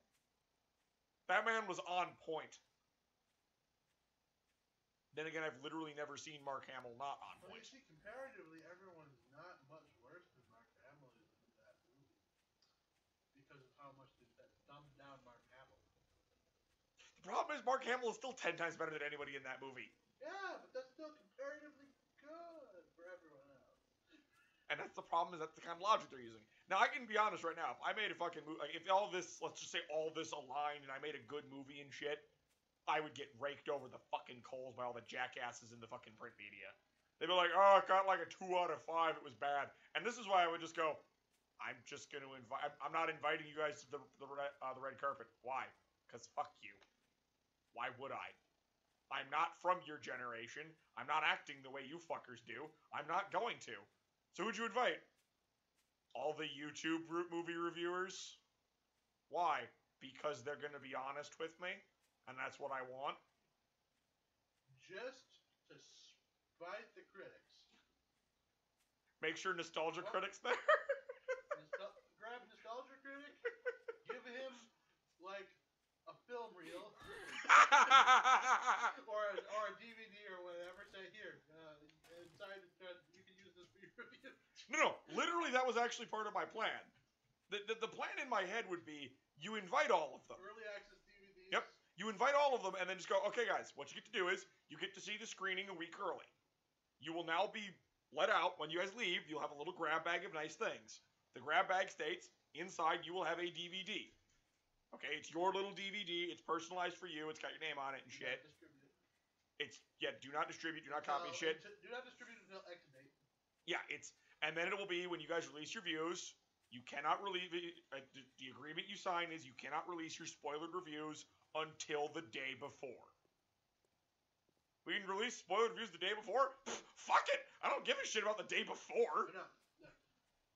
Despite all the critics, invite Matt Pat. Why is Matt Pat here? Just to piss everyone else off. What if he wants to do a film theory? It's like, hey Matt Pat, what you want to do in film theory? Fuck it, sure. Thanks, buddy. He goes on a few times about never being invited to any film screenings. I know. I would have him. I'd extend an invitation to PewDiePie. Why? He's not doing a film review. I'm aware. I'm inviting him because he's a massive e-celeb. Literally why he's invited. PewDiePie is here because he'd probably say yes. Hey, fuck it, that sounds like fun. I can only imagine how much fun he would have. You bring him, I mean, I'd be inviting fucking, I'd invite Movie Bob. I don't even like Movie Bob. But I'm like, he's a movie reviewer. Fuck it. Invite him. I'd invite Razor Fist, because he does a lot of movie reviews. Again, no matter if you like him or not, I'm fucking inviting him. I like Razor Fist. He'd come along. Nostalgia Critic. Why? Because you fucking, that's mostly to piss off the fucking Fry reviewers. He's not an actor. I got into an argument with somebody. He's not a professional reviewer. I went, he literally makes his living reviewing movies. That is a professional reviewer. Have you not seen any of his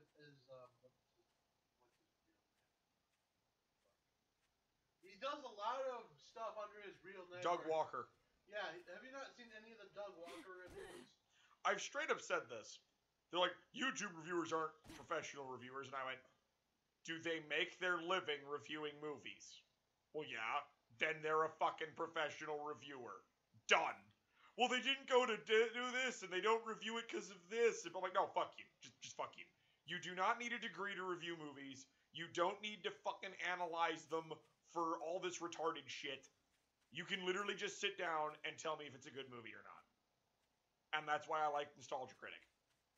It's like, you know what? I don't agree with him on everything. I honestly think he was too, too harsh on Master of Disguise. But you know what? I realize he does not like that sense of humor. And I can make that distinction myself. I prefer him. Same with Razor Fist. I don't always agree with him, but generally speaking, when it comes to action movies and shit, I agree with him. And that's what it comes down to. It's like, fuck it. I don't care if they like my movie. I'm inviting them because I know, generally speaking, YouTubers are going to be straight up with you. And that would be honestly what I'm saying. It's like I'm not bribing you to get a nice review out of you guys. I'm just giving this to you because I feel you guys deserve this particular kind of recognition for what you guys do. So here, you guys get to come to the movie, you get to watch the movie, you get to talk about the movie fucking early, and do all sorts of other fun shit. Because that's kind of the entire point. And frankly, imagine how much fucking advertising that would give you. Because the mainstream media wouldn't shut up talking about how the fact that this new movie came in and snubbed all the old reviewers, and I went, yes, I did. I mean, okay, maybe I'd probably invite some actual ones, just because it's like, if I'm making a horror movie, well, I'm gonna go invite the fucking horror movie reviewers. Because they're fucking not respected either. Like, there's one hell of a fucking group of horror movie reviewers. Like, they like have a like they had an online shit and whatnot. It's like, yeah, I'll bring you guys along. Why? Because you guys are gonna be fair. That'd probably be the better way to do it. Go down and see, try to find the ones who aren't shilling for large scale movies, and then just invite them. And then it's literally just a list of, you are people who are fair, and that's all I want. What did you rate The Last Jedi? 4 out of 5. You are not on this list. Get out! Be gone! You can watch it opening night. You can watch it opening night with everybody else. But this is my livelihood. They don't shill for bad movies. You can still write a scathing review the next day after paying me cash. You let all these YouTubers in. Yup. But that nostalgia critic ripped your movie a new one. Yeah, that's fair. Totally fair. But then 5 other people thought it was a great movie, so, you know, this turned into a matter of personal opinion. And again, he admits that. Therefore, I don't care. That's kind of my entire fucking point. It's like, I don't give a shit. I would just want to respect the fucking YouTubers, because it's like, why would you keep snubbing them? They're literally free PR. Literally free! Well, you know the kind of game that the gaming industry plays with YouTubers. Oh my god, it's so stupid. Did you give a bad review? You will never get anything nice from us ever again. No. They'll accept some bad reviews. Here's the thing. It's so dumb. Anyone who ripped Star Wars Battlefront 2. A game that doesn't exist because we had a Star Wars Battlefront 2 that was already better than that one, but yes, continue. Well, yeah, anyone who ripped EA's Star Wars Battlefront 2 is got blacklisted on the for review comments, so they never got anything. Yep. I mean, no shit, because they're petty as fuck like that. But then EA turned around and started to like unblacklist a lot of them for Anthem.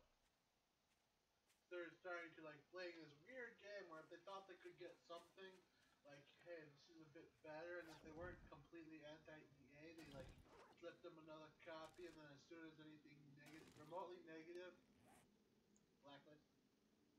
Wow. And like their excuse is, we don't feel that you're for like this Anthem. We feel you're not appreciating like the good parts of the game. You're only going on the bad. On a review that was like talking about all of its potential, all of the it's like right, and then it's like, and then it just goes into, but here's all the things wrong with it, and it's like, really? It's like, we don't think you're good. It's like, and honestly, I'd make a video about that. Like, if this is what EA said. The first half was all positive. It'd be like, and honestly, if I was review, I've watched some gameplay of Anthem, and I'm like, it looks interesting. I'm not sure how good it's actually going to be, but... The problem is it's going to be riddled with microtransactions. And that's why I won't get it. That'd pretty much be our review. It looks interesting. It looks kind of fun. It definitely looks entertaining. Being rushed at the door. The problem is, I think they're going to rush it. No, they are rushing it. We already know this. It's like, okay, so they're rushing it, and there's too many microtransactions, which for me is a deal breaker. If these aren't for you, go ahead and grab it. Anthem is the one that EA is trying to put into the action. Their weird microtransaction system based around delivering gaming content and shit. What?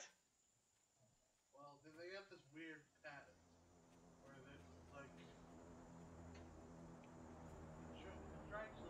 segment experiences within the actual game or something. What? It's bullshit. What? Basically, they're trying to nickel and dime you for everything you're worth. That doesn't even make sense. Like, I'm legitimately fucking confused. Like, I don't even know what they're trying to accomplish there. They were segmenting the game experience. What does that even mean? Basically, the original patent was talking about actual, hiding gameplay stuff, actual gameplay behind microtransactions. What? This seems like a milder implementation. Like, you're playing the game, and then the game tries to encourage you to do certain microtransactions so you can experience this path or something like that.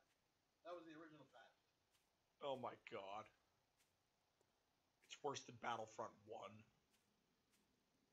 Battlefront 1, here, pay $60 for 2/3 of a game. This one, here, pay $60 for a quarter of a game. Fuck you, EA. Man, there's gonna be so much. I said they might see a stock. They might see a stock blip upwards for this, but when all of this shit comes out, depending on how bad these microtransactions are, oh, it's gonna fucking crash all over again. Right now, EA is actually running real high because of, was it Apex or something like that? This new Overwatch-esque game based on Titanfall. Oh, not Apex. It's apparently that game's actually not bad. It's not my type of. It's good, apparently. It's not my type of game, but it's like apparently they can make a decent fucking game when they feel like it. Aldo's cabinet. Apex Legends. There it is, Apex Legends. Guy at work was telling me about it, and I'm like, okay. He's like, you gonna get it? I'm like, probably not. Yeah, they're good. Find ways to inject more microtransactions. I'm like, I can't trust EA. Apparently, they managed to, the developers managed to convince EA to let them handle the release date, the marketing, and everything. Oh, thank God. And they, went in with, the idea was that they were going to surprise everybody with the release date, which is why they never announced the release date. Dude, you have no idea how many fucking blueberry pants I just found. You found a blueberry. Yeah. I didn't know these existed. I've heard of them in legend. Alright, where's the guy you're stealing all the food from? I don't care. Where's the player that hacked into your game? I'm only harvesting one at a crack, so they're naturally occurring.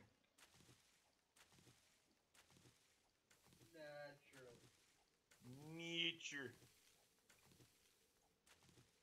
But no, fucking, But yeah, that caused their stocks to go all the way up.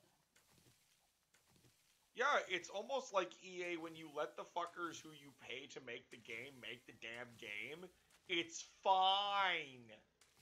I'm sorry, if that studio is now gonna be dead.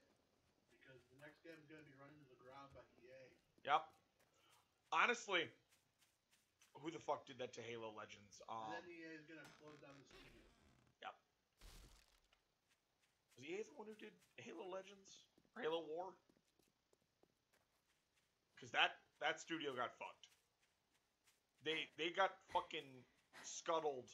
Like, the game was finished, and they got scuttled before it was released. It was like, are you fucking serious? And then the game did fairly well, actually. Halo War is a reasonably well-received RTS. Is it the highest rated RTS? No. Did it do pretty good? Yes. Yes, it did. I just thought it was such a shame what happened to them. They got fucked. Halo Wars 2? There's a 2? Fuck does that? Halo Wars was 2010. That sounds about right. Halo Wars was old. It's 360. Bungie, Simon Studios, Robot Entertainment. Yep. Microsoft. There it is. Yeah, Microsoft's the one who fucked them. And it made no sense. Like, it literally made no goddamn sense why they did it. They just fucking fucked them. And it was like, why? Okay, the Candy Cane Club is hilarious. It does the same damage as my fucking Iron Reinforced Club, but I'm beating him to death with a candy cane. I'm so easily But amused. it's not a horse dildo. I know it's not Saints Row, and it's not the Penetrator, but it is a candy cane. It's still pretty funny. It's just not as funny. Let's be honest, though, there's not a whole lot that is that funny. My dog is extremely weird, yes. I don't know why she lays that way, but it's just what she does. Alright, gonna get my ass back to base, and then I'll log off tonight. Because I have work tomorrow! Joy. Yeah, that's what we'll call that. Joy and celebration? No. And it's a shit day tomorrow. Yep, schedule shit. That's a, can I get a fucking blizzard here so I can have an excuse? I had 55 fucking blueberries. Why aren't you just, like, going on that hand? 55 fucking blueberries. That's 13 blueberry seeds. It's a good fucking day. She just dove in, popped my hand up. She's like, you will pet me, damn it.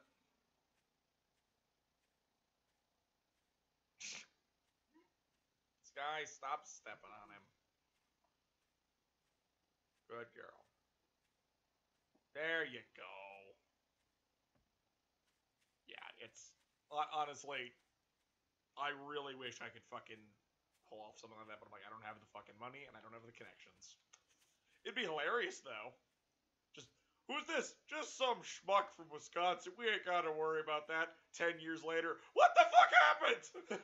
We now have to... Hey! Oh. It's like, what the fuck happened? And, fuck you, we are now the greatest filmmakers in America. How did that happen? Because we make cheap movies that are good. I already have an idea for a winter horror film. Just base it off of that Russian incident that nobody knows what the fuck happened. The Datlov Pass. Yeah! That one's weirdish. Like, the best guess they have is that they were drunk, got really spooked, and then they ran. That doesn't even make sense based off of their actions, though. And that's the thing, it's like, there's only so, and it's like, it makes sense to an extent, but then it's like, there's still so much weird shit going on Like, here. based off of everything that happened, it pretty much has to be, the most logical conclusion is Russian psyops. Yeah, 'cause I remember, it was Bedtime Stories is the name of the channel. Great channel, by the way. Fully endorse them. Great shit. Sorry, not endorse, because I legally shouldn't do that. Go watch them, is what I should say here. They did a Datlov Pass one, and they talked all about it and shit, and it's like all the crazy shit that went on here. And I'm like, that is some weird fucking shit. And they're like, yeah, you find them all and shit, and it's like, yes, the body in the bottom of the fucking ravine and shit. Like, yes, that's... It's like, this is explainable via thawing and refreezing as to why this looked this way. Why is there so much blood in their stomach? That is an excellent question that we are not entirely certain. That it's possible that that happened after death, but it's also possible it happened before death. There's some other weird things that are going on there at the same time. If I remember correctly, it looks like they broke out from inside of their own tent. Yeah, they cut open their own tent. The theory I was watching that they said happened was that, okay, he has a home built heater in there. All right.